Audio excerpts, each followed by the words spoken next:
নমস্কাৰ 24 লাইভ চাই থকাৰ বাবে ধন্যবাদ আৰু এই মুহূৰ্তত লৈ আহিছো এটা ডাঙৰ খবৰ এবাৰ উৰিয়াম ঘাটত উপস্থিত হৈ মুখ্যমন্ত্ৰীয়ে কৰিছে বৃহৎ ঘোষণা যে পুনৰ নতুন উচ্ছেদৰ বাবে তালিকা সাজু কৰা হৈছে কত কত পুনৰ উচ্ছেদ কৰা হ'ব সেই তালিকা এবাৰ সাজু কৰিছে চৰকাৰে সবিশেষ তথ্য লৈ আহিছো এই মুহূৰ্তত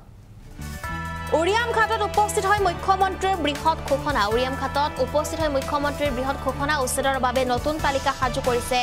সৰকাৰে বনভূমি নামঘৰ সত্ৰ সকলো ভূমি বেদখল মুক্ত হ'ব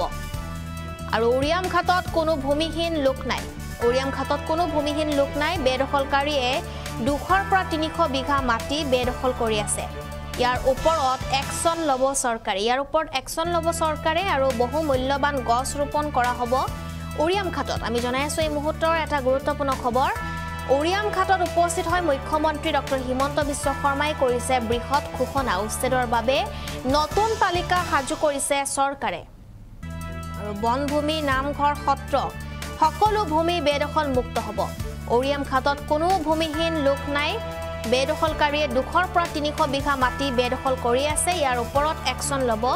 চৰকাৰে বহু মূল্যবান গছ ৰোপণ কৰা হ'ব উৰিয়াম ঘাটত এনেদৰে উল্লেখ কৰিছে মুখ্যমন্ত্ৰী ডক্টৰ হিমন্ত বিশ্ব শৰ্মাই মুখ্যমন্ত্ৰী গৰাকী আজি সেই স্থানত উপস্থিত হৈছিল আৰু কত কেনেকৈ যেটো বেদখল মুক্ত কৰা হৈছে বা উচ্ছেদ চলি আছে সেই সন্দৰ্ভত পৰিদৰ্শন কৰিছিল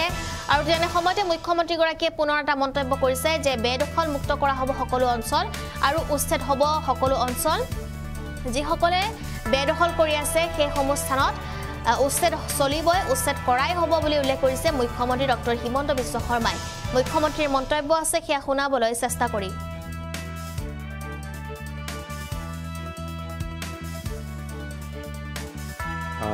আপোনালোকে দেখা পাইছে যে এই সমগ্ৰ অঞ্চলটোত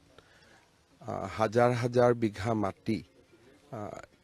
খুব কম সংখ্যক পৰিয়ালে দখল কৰি বেসিক্যালি এখন কবলৈ গলে এটা অৰ্থনৈতিক ভাবে তেওঁলোকে বা বেদখলকাৰী সকলে নিজৰ স্থিতি শক্তিশালী কৰিছিল ইয়াতে এটা বস্তু দেখা যায় যে কোনোবা মানুহৰ মাটি নাই কাৰণে ইয়াত অহা নাই কাৰণ তেওঁলোকে সাধাৰণতে আমি ভূমিহীন মানুহক 3 বিঘা মাটি দিও 2 বিঘা মাটি দিও কিন্তু ইয়াত একো গৰাকী পৰিয়ালে 300 বিঘা 400 বিঘা 200 বিঘা এই ধৰণে ভূমি তেখেতসকলে অধিগ্ৰহণ বা তেওঁলোকৰ দখলত ৰাখিছিল স্বাভাৱিকভাৱে মই ভাবো যে ইয়াৰ পৰা মানুহখিনি আতৰি গৈছে প্ৰায় 70% মানুহ আৰু মানুহখিনিও মই ভাবো যে অহা 2-3 দিনত আতৰি যাব তাৰ পিছত জিলা প্ৰশাসন আৰু ফৰেষ্ট ডিপাৰ্টমেণ্টে ইয়াতে বিভিন্ন ধৰণৰ অৰ্থনৈতিক কাম কৰিব পাৰিব নীতি নিয়মৰ ভিতৰত বিভিন্ন ধৰণৰ মূল্যবান গছ যিখিনিয়ে আমাক বহুতখিনি অৰ্থনৈতিকভাৱে শক্তিশালী কৰিব পাৰিব সেই ধৰণৰ কাম আমাৰ স্থানীয় ৰাইজসকলে ইয়াত কৰিব পাৰিব বন বিভাগে কৰিব পাৰিব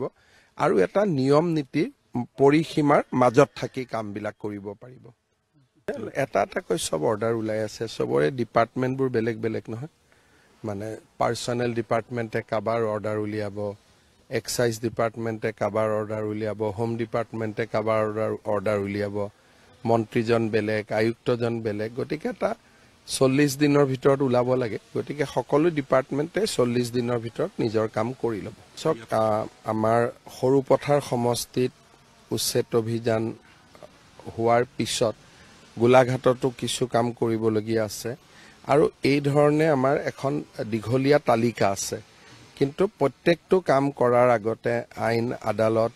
সকলোখিনি পৰীক্ষা কৰিব লাগে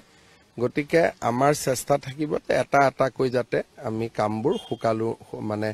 খুব সুচিন্তিতভাৱে আমি কৰি গৈ থাকিব পাৰো আবেগিকভাৱে যদি ইয়াতো আহক তাতো আহক বুলি গৈ থাকো কোনবা দিনা কোৰ্টে কৈ দিব যে আপোনালোক কতো যাব নোৱাৰে সেইকাৰণে আমি আইন আদালত অধিবক্তা আমাৰ নিজৰ অভিজ্ঞতা এই সকলো বিলাক লৈ পেলাই এটা কৈ আমি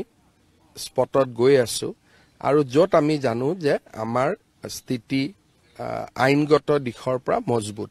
আমি তেনেকে এটা কৈ কৰি গৈ আছো আৰু মই ভাবো যে গোটেই অসমতে ইয়াৰ পিছতো 2-3 জায়গাত হ'ব